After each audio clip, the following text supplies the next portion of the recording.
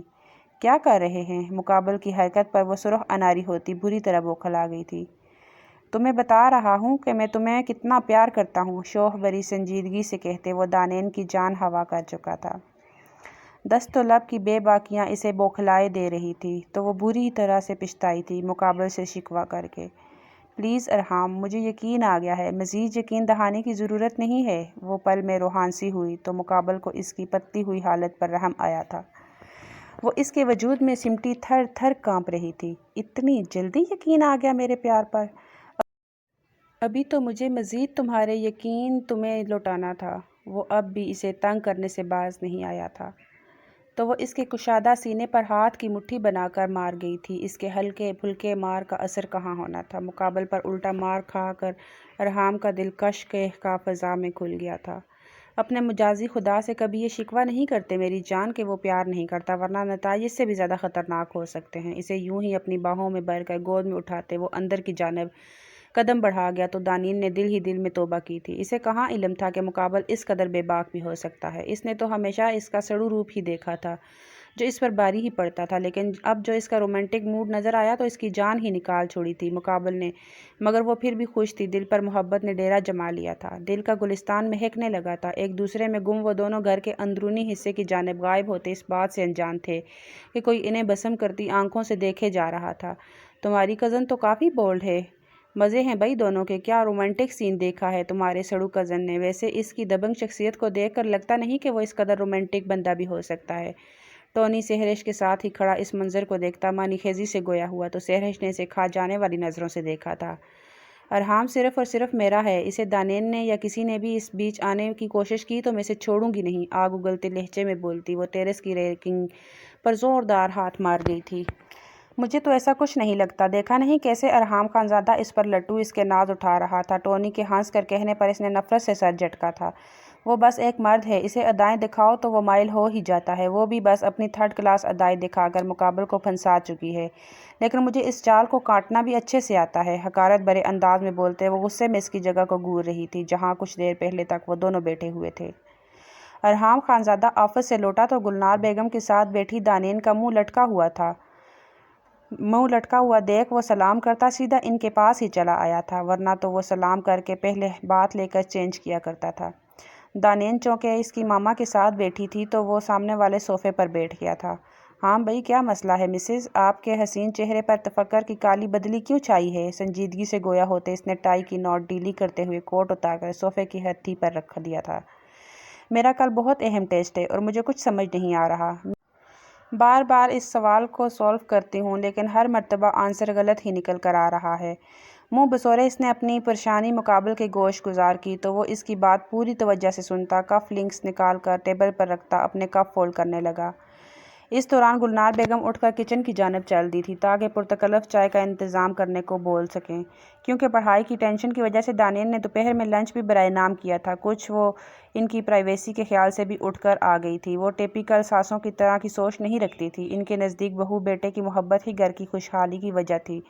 وہ تو چاہتی تھی کہ وہ دونوں ہمیشہ یوں ہی محبت سے جڑے رہیں۔ جو رشتہ ان کی خواہش پر جڑا تھا اب اس رشتے میں انہیں محبت کی خوشبو محسوس ہوتی تھی، جس وجہ سے وہ پہلے سے زیادہ خوش رہنے لگی تھی، ورنہ تو انہیں بس فکر ہی کھائے رہتی تھی، لیکن اب وہ ٹینشن فری ہو چکی تھی۔ میرے پاس آؤ، میں دیکھتا ہوں۔ اپنی ماما کے منظر سے ہٹتے ہی سارے جہاں کا پیار لہجے میں سموئے اس نے دانین کو اپنے پاس بلایا تو وہ پین رجسٹر اور بک میز پر سے اٹھاتے اسے تھوڑا فاصلے پر ہو کر جھجکتی ہوئی بیٹھی تھی۔ وہ اب تک اس کے پرسوں والی بے باکی سے نہیں بھولی تھی۔ وہ بے شک شرافت کا مظاہرہ کرتے اسے گود میں اٹھا کر کمرے تک چھوڑ گیا تھا، لیکن اس سے پہلے جو اس نے اپنا استحقاق استعمال کرتے اس کے ہوش اڑائے تھے، وہ جب سے ہی مقابل سے کترائی اور نظریں چرائے ہوئے تھی۔ قریب تو آؤ، اتنی دور سے کیسے تمہیں سمجھ آئے گی؟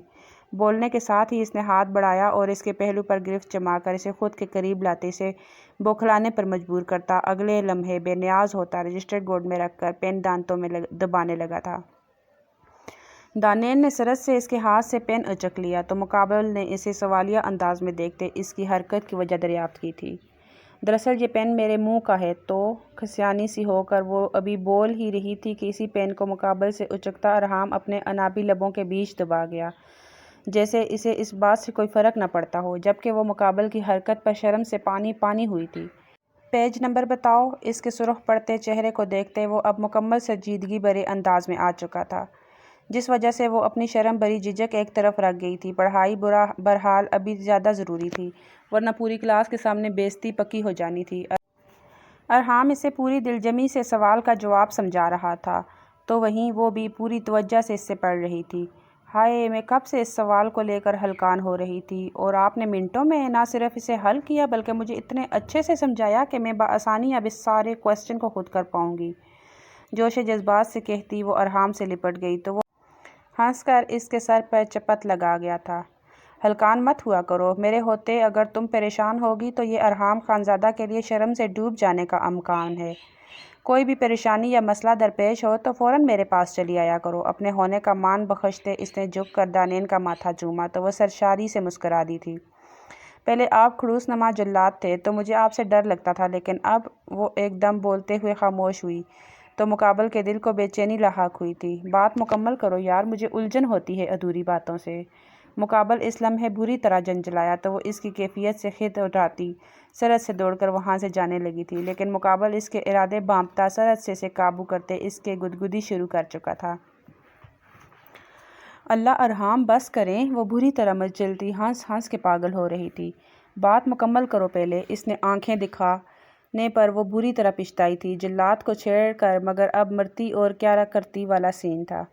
اب آپ کچھ سویٹ ہو گئے ہیں۔ اب خوش ناک چڑھا کر وہ اس کے حصار میں قید اپنی آنکھوں میں نمکین خفگی بھرے سے اسے دیکھنے لگی تو ارحام نے جھک کر اس کے ناک کو دانتوں سے دبا دیا، جس پر وہ درد کے مارے چیخ پڑی۔ ہائے ظالم، کاٹ ہی کھائیں گے کیا؟ اس کے چوڑے سینے پر اپنا چوڑیوں سے بھرا ہاتھ مارتے وہ دہائی دے رہی تھی۔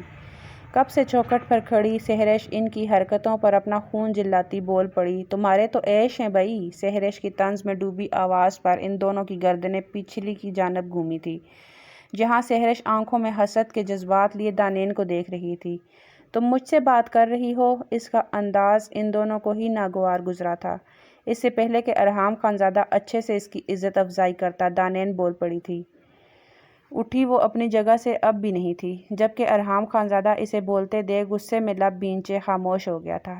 دانین کو بھی وہ اچھے سے جانتا تھا، اب اس نے خود ہی مقابل سے نمٹ لینا تھا۔ جبھی وہ بے فکری سے اپنا فون کوٹ کی پاکٹ سے نکال کر بیٹھ گیا تھا۔ ہاں، تم سے ہی کہا ہے میں نے۔ دانین کے ترش سوال پر جواباً سحر کا انداز بھی کٹیلا ہوا تھا۔ تو میڈم، میرے عیش کرنے پر تم کیوں جل بن رہی ہو؟ تم، بہن، بھائی اور تمہاری ماں میرے باپ کی کمائی اور محبت پر ایک مدت سے عیش کرتے آ رہے ہیں۔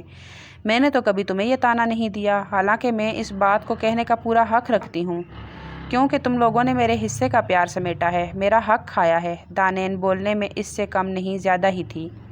جبھی اسے اسی کے انداز میں جواب دیتی سہرش کا اچھے سے دماغ درست کر گئی تھی، جبکہ اس دوران ارحام بے نیاز سا اپنے فون میں مگن ہو چکا تھا۔ تم بے انتہا، وہ غصے میں بل کھاتی بول رہی تھی کہ دانین نے اس کی بات اچک لی۔ جانتی ہوں میں بے انتہا خوبصورت ہوں، اتنی سی بات بتانے کے لیے تم نے مجھے ڈسٹرب کیا؟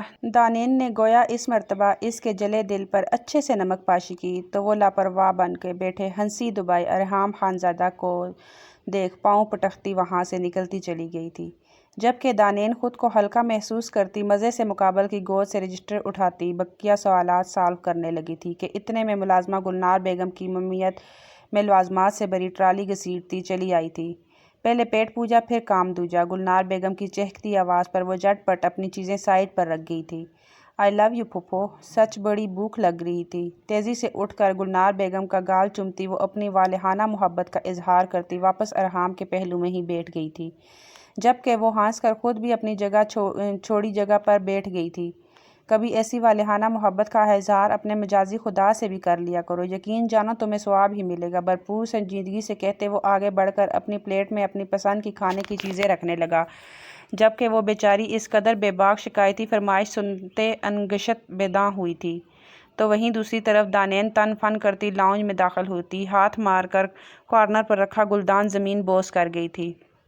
یہ کیا بدتمیزی ہے سہرش؟ وزیر صاحب اس کی اس حرکت پر برہم ہوئے تو نگار بیگم نے سہرش کی آنکھیں دکھا کر قابو میں رہنے کا اشارہ دیا تھا، جسے وہ نظر انداز کر گئی تھی۔ بدتمیز میں نہیں، آپ کی وہ سو کالڈ بیٹی ہے، جاہل کو بات کرنے تک کی تمیز نہیں۔ مجھے بھائی اور ممی کو تانے مار رہی تھی کہ ہم نے اس کا حق کھا لیا۔ وہ کیا کر رہی ہے؟ کبھی ارحام کی باہوں میں جھول رہی ہوتی ہے تو کبھی اس کی گود میں بیٹھی ہوتی ہے۔ کبھی دیکھیں بھی آپ اپنی بیٹی کے کالے کرتوت، دیکھ کر شرم سے سر جھک جائے گا۔ بغیر کسی لحاظ کے جو اس کے منہ میں آیا وہ بکتی گئی تھی، جبکہ تپش کے عالم میں وزیر صاحب کا چہرہ سرخ پڑنے لگا تھا۔ زبان سنبھال کر بات کرو، بڑی بہن ہے وہ تمہاری۔ انہیں سہرش کے منہ سے دانین کے لیے کی گئی بکواس تھوڑی بھی برداشت نہیں ہوئی تو وہ بری طرح سے بھڑک کر اٹھ کھڑے ہوئے تھے، جبکہ نگار بیگم بھی گھبرا کر خود بھی ساتھ ہی اٹھی تھی، جبکہ وہ اپنے ڈیڈ کا بے پناہ غصہ دیکھ ایک لمحے کو گھبرا کر خاموش ہو گئی تھی۔ یہ تربیت کی ہے تم نے اپنی بیٹی کی؟ باپ کے سامنے بات تک کرنے کی تمیز نہیں اس میں؟ جو منہ میں آیا بس بکواس کر ڈالی۔ وہ نگار بیگم کی جانب پلٹتے بری طرح سے زندگی میں پہلی مرتبہ ان پر بھڑکے تھے۔ باپ کے سامنے کھڑی اپنی بہن کی کردار کشی کر رہی ہے۔ افسوس ہوا ہے مجھے آج یہ جان کر کہ تم اپنی بیٹی کو اخلاق تک نہیں سکھا سکی۔ لعنت ہے اس زندگی پر۔ غم و غصے کی ملی جلی کیفیت میں بولتے وہ شدید اشتعال میں مبتلا تیزی سے وہاں سے نکلتے چلے گئے تو سہرش نے غصے میں دوسرا ڈیکوریشن پیس بھی ہاتھ مار کر زمین پر پھینکا تھا۔ جس بیٹی کو کبھی پلٹ کر نہیں دیکھا، اس بیٹی کے لیے بڑی محبتیں امنڈ رہی ہیں۔ غصے میں پاگل ہوتے اس نے اپنے بال نوچے تھے۔ بس کرو سہرش، کیا پاگل ہو گئی ہو؟ نگار بیگم نے اسے بمشکل سنبھال کر صوفے پر بٹھایا تھا۔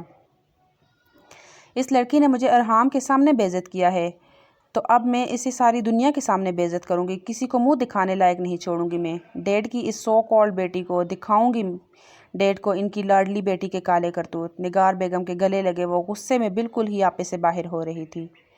تمہیں جو کرنا ہے کر لینا، لیکن ابھی پلیز خود کو سنبھالو۔ کل تمہارا بھائی آ رہا ہے، اتنی بڑی پارٹی ہے گھر میں، تو تم پارلر جاؤ، بلکہ میرے ساتھ چل کر کچھ سروسز لو۔ یہاں آ کر تو تمہاری سکن رف ہی ہو گئی ہے اور بال دیکھو کیسے بے جان ہو رہے ہیں۔ وہ اچھے سے جانتی تھی کہ اس کا دماغ کیسے صحیح سمت لانا ہے، جبھی وہ اسے بہلا پھسلا کر اپنی باتوں میں لگاتے اسے پارلر جانے کے لیے ریڈی بھی کر چکی تھی۔ چارکول بلیو پارٹی سوٹ میں پسٹل شرٹ پہنے وہ خوشبوؤں میں بسا اپنی شاندار پرسنالٹی کے ساتھ مکمل ریڈی تھا۔ چمچماتے شوز اور مضبوط کلائی میں مہنگی ترین ریسٹ واچ اپنی قیمت آپ بتا رہی تھی۔ جیل سے اوپر کو سمٹے بال اور ٹرم کی گئی شیو اس کے شارپ لک کو مزید ابھار رہی تھی۔ اس نے اپنے آپ کو آئینے میں دیکھا اور مطمئن ہوتے اپنا موبائل ان پلگ کرتا کمرے سے نکلنے سے پہلے تمام الیکٹرکس بٹن بند کرنا نہیں بھولا تھا۔ آپ کی بہو بیگم کہاں ہیں؟ نیچے لاؤنج میں اپنی ماما کو تنہا انتظار میں بیٹھا دیکھ اس کی بے تاب نظروں نے ایک ہی چہرے کو تلاشا تھا، جبکہ اس کی کیفیت بامتے وہ خوبصورتی سے مسکرا دی تھی۔ وہ خود بھی اس وقت نیوی بلو ساڑی میں ملبوس بے حد پیاری لگ رہی تھی۔ پارٹی کا تھیم کلر ہی بلو تھا۔ لو آ گئی مسز ارحام۔ سامنے زرینہ اترتی دانین دیکھ وہ شرارتاً گویا ہوئی تو وہ تیزی سے ان کی نظروں کے تعاقب میں پوری طرح پلٹا اور پھر ساکت رہ گیا۔ نیوی بلو کلر کی ساڑی میں اس کا سراپا کندن کی طرح جلملا رہا تھا۔ ساڑی پہن کر اس نے خود پر اچھے سے شال سیٹ کر رکھی تھی۔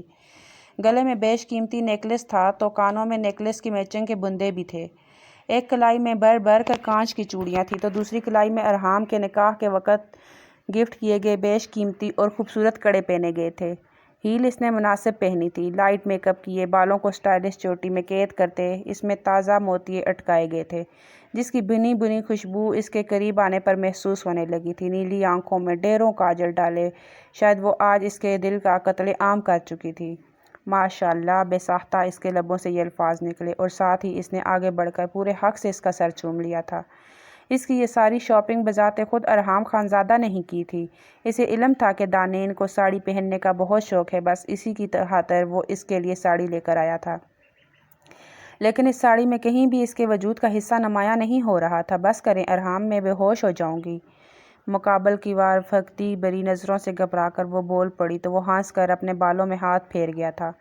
آپ دونوں کا رومانس ختم ہو گیا ہے تو کیا ہم پارٹی میں چلیں؟ گلنار بیگم کے انداز میں شرارت بڑی چھیر محسوس کرتی وہ جھیم کر تیزی سے ان کے قریب بڑھ گئی تھی، جبکہ دانین کی حیا پر وہ واری صدقے گیا تھا۔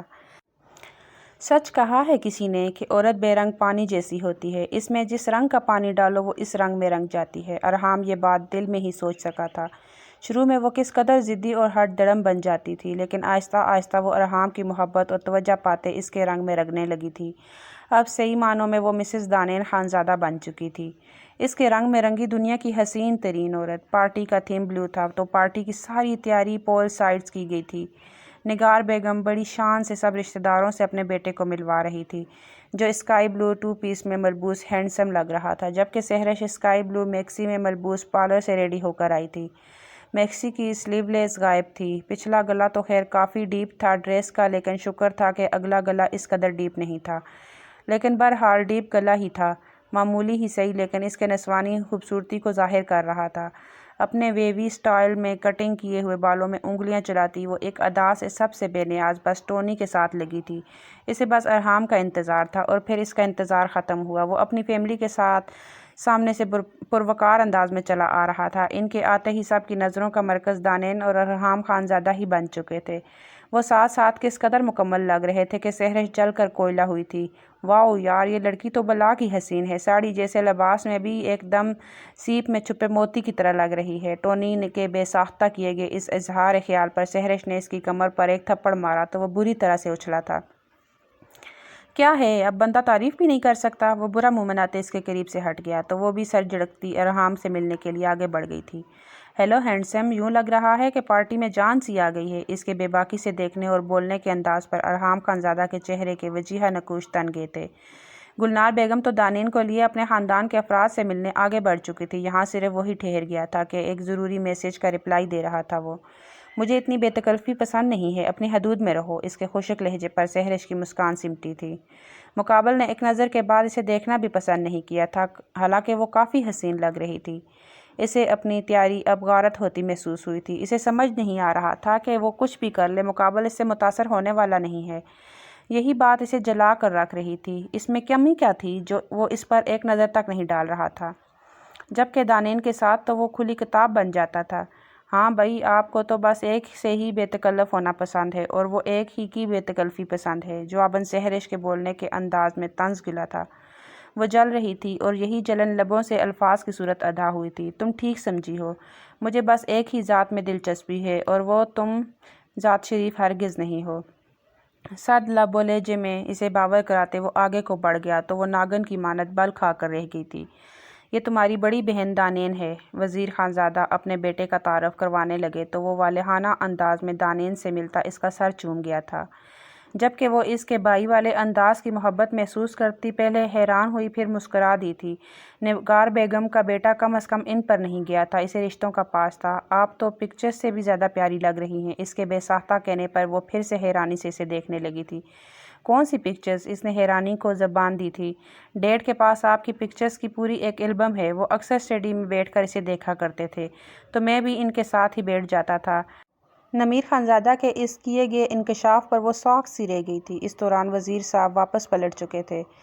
وہ اس کے پاس بس تعارف کرانے کی نیت سے شاید آئے تھے۔ ڈیڈ آپ سے بہت پیار کرتے ہیں آپی، لیکن وہ اپنی شرمندگی کی وجہ سے کبھی یہ بات آپ سے کہیں گے نہیں۔ دانین کی نظروں کے تعاقب میں اپنے ڈیڈ کو دیکھتا نمیر یہ بات کہے بغیر نہیں رہ سکا تھا۔ وہ اپنی ماں اور بہن سے قطعی مختلف شخصیت کا مالک تھا، اور یہ بات ظاہر بھی تھی۔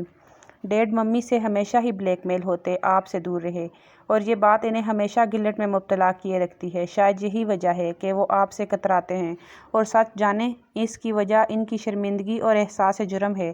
میں گواہ ہوں ان کے احساسات کا، اور اکثر و بیشتر آپ کو یاد کرتے میرے سامنے رویا کرتے تھے۔ ممی نے ڈیڈ کو دھمکی دی تھی کہ اگر وہ پلٹ کر آپ کے پاس گئے یا آپ کو اپنے پاس بلایا تو وہ خود بھی زہر کھا لیں گی اور بچوں کو بھی زہر دے دیں گی۔ بس اسی خوف کی وجہ سے وہ آپ سے خود سے دور ہو گئے۔ ہاں، انہیں یہ اطمینان تھا کہ آپ یہاں خوش ہیں، اور دوسرا اگر آپ ہمارے ساتھ رہتی تو شاید میری ممی کی فطرت ایسی تھی کہ آپ کبھی ہمارے ساتھ خوش نہیں رہ پاتی۔ ڈیڈ کبھی آپ کو یہ باتیں نہیں بتائیں گے، لیکن میں آپ کو یہ باتیں بتا رہا ہوں۔ 6 ماہ پہلے بابا کو میجر ہارٹ اٹیک آیا تھا، جس کی وجہ سے ممی کچھ نرم پڑی اور بابا کے ساتھ پاکستان چلی آئیں۔ پلیز اگر ہو سکے تو ڈیڈ کو معاف کر دینا، وہ بس مجبوری کی بیڑیوں میں جکڑے ہوئے انسان ہیں۔ نمیر نے ساری باتیں اس کے سامنے رکھنے کے بعد عاجزی سے گزارش کرتے اس کے سر پر ہاتھ رکھا اور اپنی ممی کی جانب بڑھ گیا۔ جو ہاتھ کے اشارے سے اسے اپنے پاس بلا رہی تھی۔ نمیر کے جانے کے بعد اس نے پلٹ کر وزیر خانزادہ کو دیکھا تھا۔ اس نے سنا اور دیکھا تھا کہ عورت مجبور کر دی جاتی ہے، لیکن آج اس نے جانا کہ مرد بھی مجبور ہو جاتے ہیں۔ اپنے بابا کی حالت کے بارے میں جان کر اس کا دل بھر آیا تو وہ تیزی سے گھر کے اندرونی حصے کی جانب بڑھی تھی۔ ارحام جو سب سے مل ملا رہا تھا، لیکن اس کی ساری توجہ کا مرکز بس ایک دانین کی ہی ذات تھی۔ اسے گھر کے اندرونی حصے کی جانب تیزی سے بڑھتا دیکھ وہ فکرمندی سے نمیر سے ایکسکیوز کرتا خود اس کے پیچھے چل دیا تھا۔ سہرش نے یہ منظر سلگتی آنکھوں سے دیکھا اور ٹونی کو اشارہ دیا۔ وہ ایسے ہی کسی موقع کی تلاش میں تھی جو اسے مل گیا تھا۔ پارٹی میں ایک بڑی سکرین بھی نصب تھی جس میں ڈرون کیمرے کی بدولت چلتی پارٹی کے مناظر دکھائے جا رہے تھے۔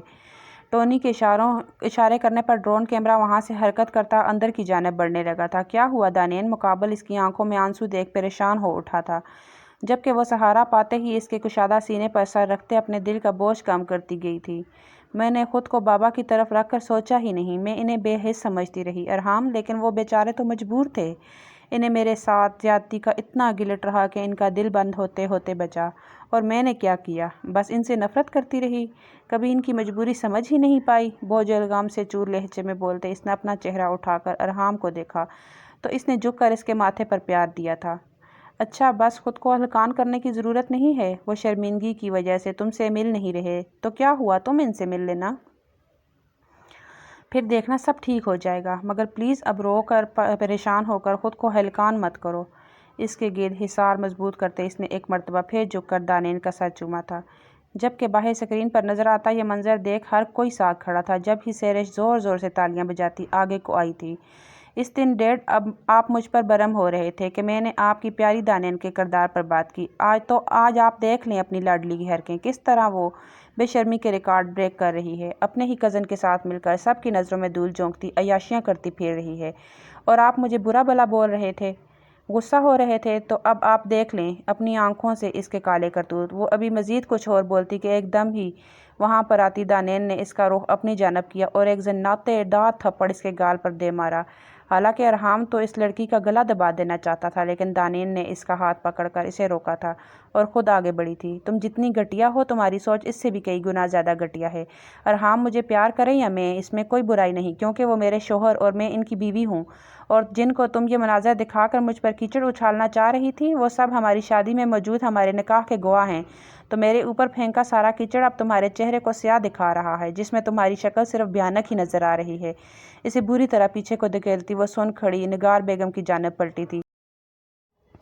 آپ ساری زندگی میرے بابا کو بلیک میل کرتی رہیں تاکہ میں ان سے دور رہوں، لیکن جو بیٹی آپ کی اپنی آپ کے پاس تھی اس کی تربیت تک ڈھنگ سے نہیں کر سکی۔ ویسے اس بیچاری کا بھی کوئی قصور نہیں، آپ ہی کی بدفطرتی شامل ہے اس کے خون میں۔ اچھے سے اپنا حساب بے باک کرتی وہ اپنے بابا کی سمت بڑھی ہی تھی کہ اپنا دل پکڑتے ایک دم کو پیچھے کو گرنے لگے تھے۔ وہ تو بروقت نمیر نے لپک کر انہیں سنبھالا تو کئی چیخیں لبوں سے ایک ساتھ آزاد ہوئی تھی، جس میں سے سب سے اونچی چیخ بھری پکار دانین کی تھی، بابا!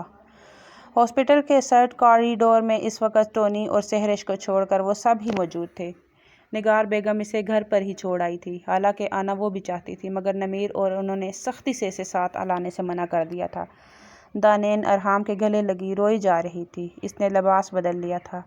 گلنار بیگم خود بھی گھر سے لباس بدل کر اس کے لیے دوسرے کپڑے لے آئی تھی، جو اس نے ہاسپٹل میں ہی چینج کر لیے تھے۔ وہ گرے کلر کے ٹراؤزر شرٹ میں مربوط، سر پر دوپٹہ لیے ارحام کے سینے سے لگے روئی جا رہی تھی۔ غلط فہمی کی دھن چھٹی تو اس کے بابا اس سے دور ہو رہے تھے۔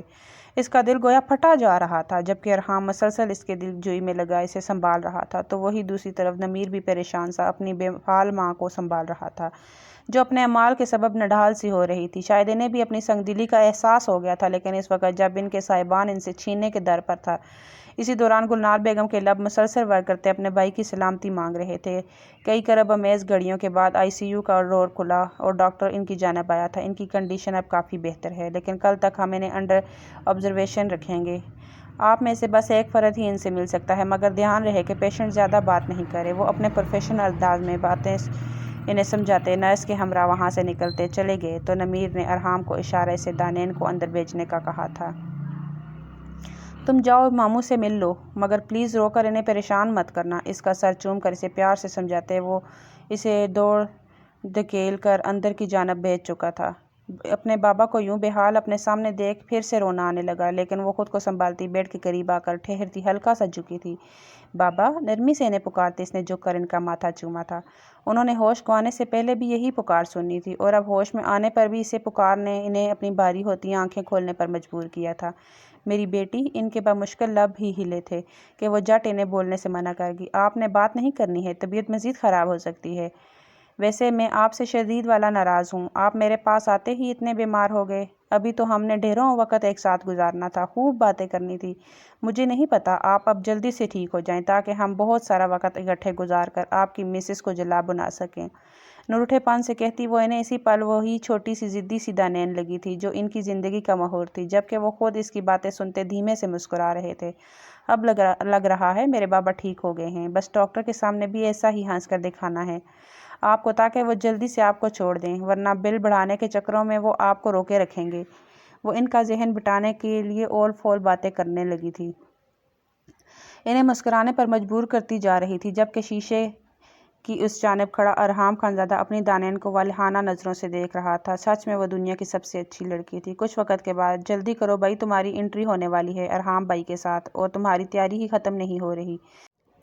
سہرش کے پیار سے ڈپٹنے پر دانین نے اسے آنکھیں دکھائی تھی۔ اچھا، سوری نا، ایک تو تمہیں دیکھ بڑی بہنوں والی فیلنگ ہی نہیں آتی، اتنی نازک اور چھوٹی لگتی ہو مجھ سے۔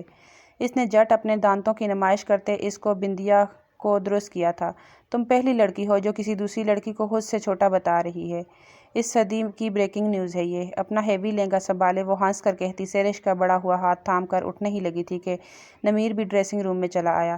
سرخ اناری لہنگے میں مشرقی دلہن کا روپ لیے وہ بلا کی حسین لگ رہی تھی۔ نمیر نے بے ساختہ اپنی جیب سے کئی نوٹ نکال کر اس کے سر پر وارے ٹیبل پر رکھ دیے تو وہاں کھڑی ملازمہ نے جٹ سے وہ پیسے اٹھا لیے تھے۔ نمیر نے جھک کر اس کا سر چوما اور اسے محبت سے تھام کر باہر کی طرف نکل آیا، جبکہ سہرش نے پیچھے سے اس کا لہنگا سنبھال رکھا تھا۔ اس کے ڈریسنگ روم سے باہر نکلتے ہی وہاں موجود نگار بیگم نے بھی ماشاءاللہ کہتے کئی نوٹ اس پر وارے تھے، جبکہ وزیر صاحب نم آنکھوں سے آگے بڑھتے اسے اپنے سینے سے لگا گئے تھے۔ آج دانین خانزادہ کی آفیشلی رخصتی تھی۔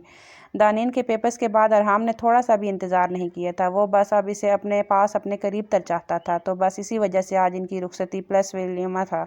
نگار بیگم اور سہرش نے جب دانین سے معافی مانگی تھی تو اس نے بھی کھلے دل کا مظاہرہ کیا کرتے اپنے بابا کی خاطر ان کو معاف کر دیا تھا، جس کے بعد اس کے بابا مزید خوش رہنے لگے تھے، اور اسے بھی اپنے بابا کی خوشی ہر حال میں عزیز تھی۔ آدھے رستے وہ اپنے بابا اور بھائی کے ساتھ خرامہ خرامہ نظریں جھکائے چلی آئی تھی، لیکن آدھے رستے میں اس کے بابا نے اس کا مہندی کی خوشبو سے مہکتا ہاتھ بلیک ٹیکسٹوں میں ملبوس شہزادوں کی سی آن بان والے ارحام خانزادہ کے ہاتھ میں دیا تو ہر جانب سے ان کے اوپر پھولوں کی برسات سی ہونے لگی تھی، اور ساتھ ہی تالیوں کا ایک شور سا اٹھا تھا۔ آئی لو یو، پوری شدت سے دل کی بات کہتے ارحام خانزادہ نے جھک کر دانین کا ماتھا چوما۔ آئی لو یو ٹو، جابن وہ حیا سے لبیز لہجے میں بولتی اس کے ہم قدم ہوئی تھی تو وہیں اس کی پھپھو اور پھوپھا کھڑے باقی فیملی کے ساتھ ان دونوں کو اپنی دعاؤں کے حصار میں لے چکے تھے۔ سٹوری پسند آئی ہو تو سٹوری کو لائک کر دیں، چینل کو سبسکرائب کر دیں۔ Thanks for watching.